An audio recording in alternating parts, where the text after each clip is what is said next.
ଖ୍ରୀଷ୍ଟରେ ପ୍ରିୟ ଭାଇ ଏବଂ ଭଉଣୀମାନଙ୍କୁ ପ୍ରତ୍ୟେକଙ୍କୁ ମୋର ଆନ୍ତରିକ ନମସ୍କାର।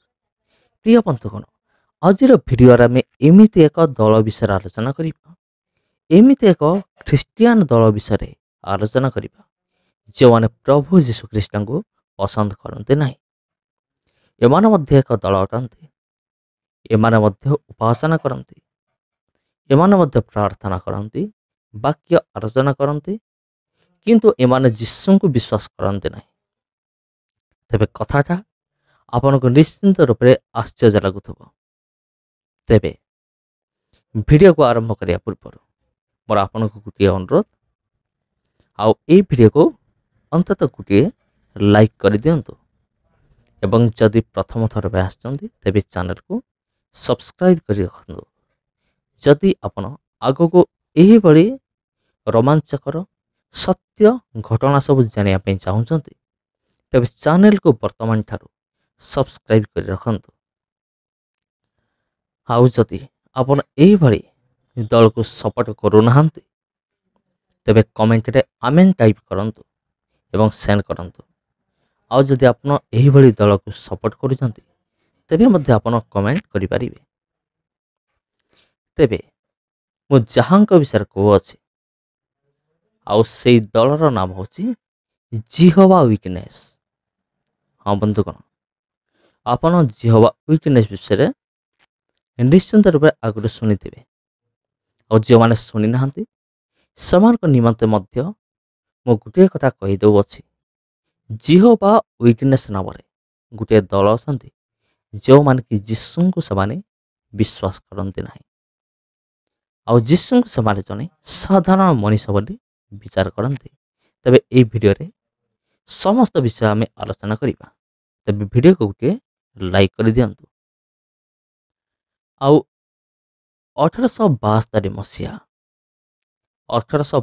ମସିହାରେ ଚାର୍ଲସ ତେଜଙ୍କ ଦ୍ୱାରା ଏହି ଜିହୋଭା ୱିଟନେସ୍ ସଂସ୍ଥା ଗଠନ କରାଯାଇଥିଲା। ଆଉ ଏମାନଙ୍କର ବିଶ୍ୱାସ କ'ଣ? ଏମାନେ କ'ଣ ବିଶ୍ୱାସ କରନ୍ତି ନାହିଁ? ଏମାନେ ନର୍କକୁ ଏମାନେ ବିଶ୍ୱାସ କରନ୍ତି ନାହିଁ। ଏମାନେ ବିଶ୍ୱାସ କରନ୍ତି ଯେ ମଣିଷର ଆତ୍ମା ସମାପ୍ତ ହୋଇଯିବ। ଯଦି ମଣିଷର ଆତ୍ମା ସ୍ୱର୍ଗ ଯିବ ନାହିଁ ତେବେ ମଣିଷର ଆତ୍ମା ହିଁ ସମାପ୍ତ ହୋଇଯିବ। କିନ୍ତୁ ନର୍କରେ ପଡ଼ିବା, ନର୍କରେ ଯନ୍ତ୍ରଣାରେ ଛଟପଟ ହେବା, ଏଇଭଳି ବିଷୟକୁ ଏମାନେ ବିଶ୍ୱାସ କରନ୍ତି ନାହିଁ। ଆଉ ଏମାନେ କ'ଣ ବିଶ୍ୱାସ କରନ୍ତି ନାହିଁ? ଏମାନେ ତୃତୀୟ ପରମେଶ୍ୱରଙ୍କୁ ବିଶ୍ୱାସ କରନ୍ତି ନାହିଁ। ତୃତୀୟ ପରମେଶ୍ୱର ଅର୍ଥାତ୍ ପିତା, ପୁତ୍ର ଏବଂ ପବିତ୍ର ଆତ୍ମା, ଏମାନଙ୍କୁ ଏମାନେ ବିଶ୍ୱାସ କରନ୍ତି ନାହିଁ। ଏମାନେ ପବିତ୍ର ଆତ୍ମାକୁ ଜଣେ ସାଧାରଣ ଶକ୍ତି ଭାବରେ ବିଶ୍ୱାସ କରନ୍ତି, ଆଉ ଯୀଶୁଙ୍କୁ ଜଣେ ସାଧାରଣ ମନୁଷ୍ୟ ଭାବରେ ବିଶ୍ୱାସ କରନ୍ତି, ଯେପରି ମୁଁ ଆପଣଙ୍କୁ ଟିକେ ପୂର୍ବରୁ କହିଲି। ଆଉ ଏମାନେ ବିଶ୍ୱାସ କରନ୍ତି ଯେ ଯୀଶୁ ଜିହୋଭାଙ୍କ ଜଣେ ଏଜେଣ୍ଟ ଅଟନ୍ତି। ତେବେ ତୃତୀୟ ପରମେଶ୍ୱରଙ୍କ ବିଷୟରେ ବାଇବେଲରେ ଅନେକ ପ୍ରମାଣ ରହିଅଛି। ପିତା, ପୁତ୍ର, ପବିତ୍ର ଆତ୍ମା। ପ୍ରଭୁ ଯୀଶୁଖ୍ରୀଷ୍ଟ ଯେତେବେଳେ ଜଗତରୁ ବିଦାୟ ନେଲେ ସେତେବେଳେ ସେ ଶିଷ୍ୟମାନଙ୍କୁ କହିଲେ, ଜଗତରୁ ଯିବା ପୂର୍ବରୁ ତୁମେମାନେ ଯାଅ ସମଗ୍ର ଜାତିର ଲୋକଙ୍କୁ ପିତା, ପୁତ୍ର, ପବିତ୍ର ଆତ୍ମାଙ୍କ ନାମରେ ବାପ୍ତିସ୍ମ ଦିଅ। ଅର୍ଥାତ୍ ପିତା ଈଶ୍ୱର, ପୁତ୍ର ପ୍ରଭୁ ଯୀଶୁଖ୍ରୀଷ୍ଟ, ସେହି ଈଶ୍ୱର ଏବଂ ପବିତ୍ର ଆତ୍ମା ଈଶ୍ୱର, ତିନି ଜଣ ଯାକ, ତିନି ଈଶ୍ୱର, ତୃତୀୟ ପରମେଶ୍ୱର, ଏମାନଙ୍କୁ ଏମାନେ ବିଶ୍ୱାସ କରନ୍ତି ନାହିଁ। ତେବେ ତୃତୀୟ ପରମେଶ୍ୱରଙ୍କୁ ବିଶ୍ୱାସ ନ କରିବା ଏପରି ଅନେକ ବ୍ୟକ୍ତିମାନେ ଆଜି ମଧ୍ୟ ଏ ଦୁନିଆରେ ଅଛନ୍ତି। କିନ୍ତୁ ଆମେମାନେ ସମସ୍ତେ ଆମମାନଙ୍କ କର୍ତ୍ତବ୍ୟ ହେଉଛି ତୃତୀୟ ପରମେଶ୍ୱରଙ୍କୁ ବିଶ୍ୱାସ କରିବା। କାରଣ ବାଇବେଲ ଯଦି ଆମେ ସମ୍ପୂର୍ଣ୍ଣ ରୂପେ ପଢ଼ିବା ତେବେ ବାଇବେଲ ତୃତୀୟ ପରମେଶ୍ୱରଙ୍କୁ ଗୁରୁତ୍ୱ ପ୍ରଦାନ କରିଥାଏ। ତିନି ଈଶ୍ୱର, କିନ୍ତୁ ଏମାନେ ଜିହୋଭା ୱିଟନେସ୍,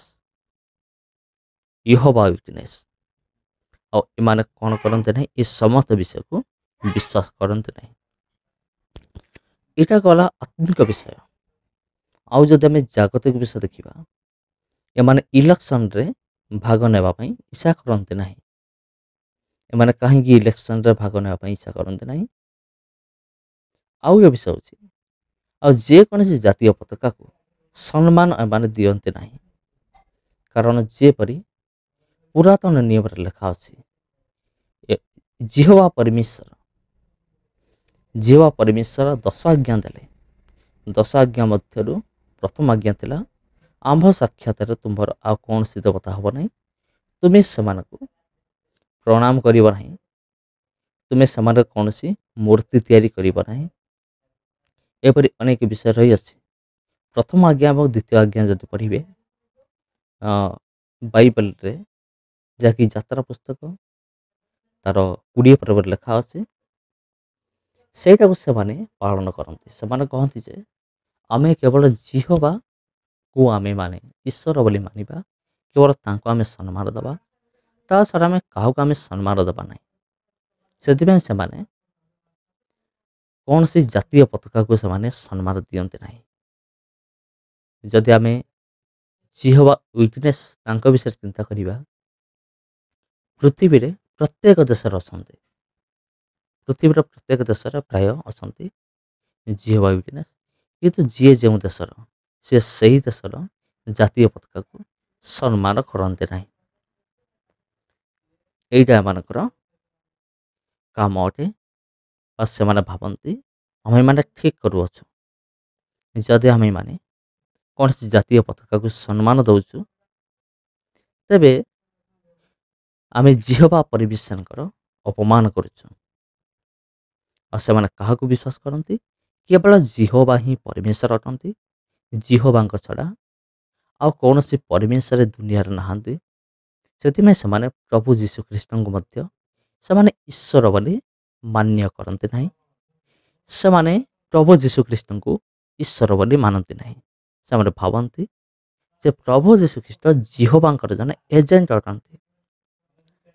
ଯେମିତି ଜଣେ ମାଲିକଙ୍କ ଅଧୀନରେ ଜଣେ ଏଜେଣ୍ଟ କାମ କରେ, ସେମିତି ସେମାନେ ଭାବନ୍ତି ଯେ ଯୀଶୁଙ୍କ ବିଷୟରେ ସେମାନେ ଏମିତି ଭାବନ୍ତି ଯେ ପ୍ରଭୁ ଯୀଶୁ, ସେମାନେ ତ ପ୍ରଭୁ ବୋଲି ବିଶ୍ୱାସ କରନ୍ତି ନାହିଁ।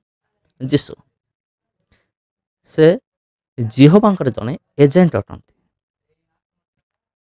ଆଉ ଏମାନେ ଇଲେକ୍ସନରେ ଭାଗ ନିଅନ୍ତି ନାହିଁ, କି କୌଣସି ଜାତୀୟ ପତାକାକୁ ସମ୍ମାନ ଦିଅନ୍ତି ନାହିଁ। ଆଉ ଏମାନେ ବିଶ୍ୱାସ କରନ୍ତି ଏହା ଜିହୋବାଙ୍କ ବିରୁଦ୍ଧ କାର୍ଯ୍ୟ ଅଟେ। ଯଦି ଆମେ କୌଣସି ଜାତୀୟ ପତାକାକୁ ସମ୍ମାନ କରୁଛୁ, ତେବେ ଏହା ଜିହୋବା ପରମେଶ୍ୱରଙ୍କ ବିରୁଦ୍ଧରେ କାର୍ଯ୍ୟ ଅଟେ। ତେଣୁ ଆମେ କୌଣସି ଭାବରେ କୌଣସି ଜାତୀୟ ପତାକାକୁ ସମ୍ମାନ କରିବା ନାହିଁ, କାହାକୁ ମଧ୍ୟ ସମ୍ମାନ କରିବା ନାହିଁ। କେବଳ ପିତା ଈଶ୍ୱର ବା ଜିହୋବାଙ୍କୁ ଆମେମାନେ ସମ୍ମାନ କରିବା। ଆଉ ପ୍ରଭୁ ଯୀଶୁଖ୍ରୀଷ୍ଟଙ୍କର ଦ୍ୱିତୀୟ ଆଗମନ ବିଷୟରେ ଏମାନେ ଅଦ୍ଭୁତ ତଥ୍ୟ ଏମାନେ ପ୍ରଦାନ କରନ୍ତି। ଏମାନେ ବିଶ୍ୱାସ କରନ୍ତି ଯେ 1874 ମସିହାରେ ଯୀଶୁଙ୍କର ଦ୍ୱିତୀୟ ଆଗମନ ହୋଇସାରିଛି। ହଁ ଆଜ୍ଞା, ଏମାନେ ବିଶ୍ୱାସ କରନ୍ତି ଯେ 1874 ମସିହାରେ ଯୀଶୁଙ୍କର ଦ୍ୱିତୀୟ ଆଗମନ ଅଲରେଡ଼ି ହୋଇସାରିଛି। ତେଣୁ ଯୀଶୁ ଆଉ ପୁନର୍ବାର ଆସିବାର ଆବଶ୍ୟକତା ନାହିଁ। ତେବେ ଖ୍ରୀଷ୍ଟରେ ପ୍ରିୟ ଭାଇ ଏବଂ ଭଉଣୀମାନେ, ଏହି ଦଳ ହେଉଛି ଏକ ବିପଜ୍ଜନକ ଦଳ ଅଟେ। ହଁ ଆଜ୍ଞା, ଜିହୋବା ୱିଟନେସ୍। ଆପଣ ଯଦି ଜାଣିବା ପାଇଁ ଚାହୁଁଛନ୍ତି ଆହୁରି ଅଧିକ, ତେବେ ଗୁଗୁଲରେ ଆପଣ ସର୍ଚ୍ଚ କରିପାରିବେ, ଯାହାକି ଇଂରାଜୀ ଭାଷାରେ ରହିଅଛି। ଆପଣ ସର୍ଚ୍ଚ କରିପାରିବେ ଗୁଗୁଲରେ ଜିହୋବାଙ୍କ ବିଷୟରେ, ଜିହୋବା ୱିଟନେସ୍ ବିଷୟରେ। ତେବେ ପୃଥିବୀରେ ଏହିପରି ଅନେକ ଦଳ ଗୁଡ଼ିକ ଅଛନ୍ତି, ଯେଉଁମାନେ ପ୍ରଭୁ ଯୀଶୁଖ୍ରୀଷ୍ଟଙ୍କୁ ନେଇ ବିଭିନ୍ନ ତଥ୍ୟ ସେମାନେ ପ୍ରଦାନ କରନ୍ତି। ତେବେ ଖ୍ରୀଷ୍ଟରେ ପ୍ରିୟ ଭାଇ ଏବଂ ଭଉଣୀମାନେ, ଯଦି ଏ ଭିଡ଼ିଓ ଆପଣଙ୍କୁ ଭଲ ଲାଗୁଥାଏ, ତେବେ ଏ ଭିଡ଼ିଓକୁ ଅନ୍ୟମାନଙ୍କ ସହିତ ସେୟାର ମଧ୍ୟ କରନ୍ତୁ, ଯେପରି ଅନ୍ୟମାନେ ମଧ୍ୟ ଏହିଭଳି ଭ୍ରାନ୍ତ ଦଳ ଗୁଡ଼ିକ ବିଷୟରେ ଜାଣିବା ନିମନ୍ତେ ସୁଯୋଗ ପ୍ରାପ୍ତ ହେବେ, ସୁଯୋଗ ପାଇବେ। ସେଥି ନିମନ୍ତେ ଏହିଭଳି ଦଳ ଗୁଡ଼ିକୁ ଆପଣ ଚିହ୍ନିକି ରଖନ୍ତୁ ଏବଂ ଅନ୍ୟମାନଙ୍କୁ ମଧ୍ୟ ଆପଣ ସତର୍କ କରନ୍ତୁ। ସମସ୍ତଙ୍କୁ ଖ୍ରୀଷ୍ଟ ପ୍ରେମରେ ଆନ୍ତରିକ ନମସ୍କାର।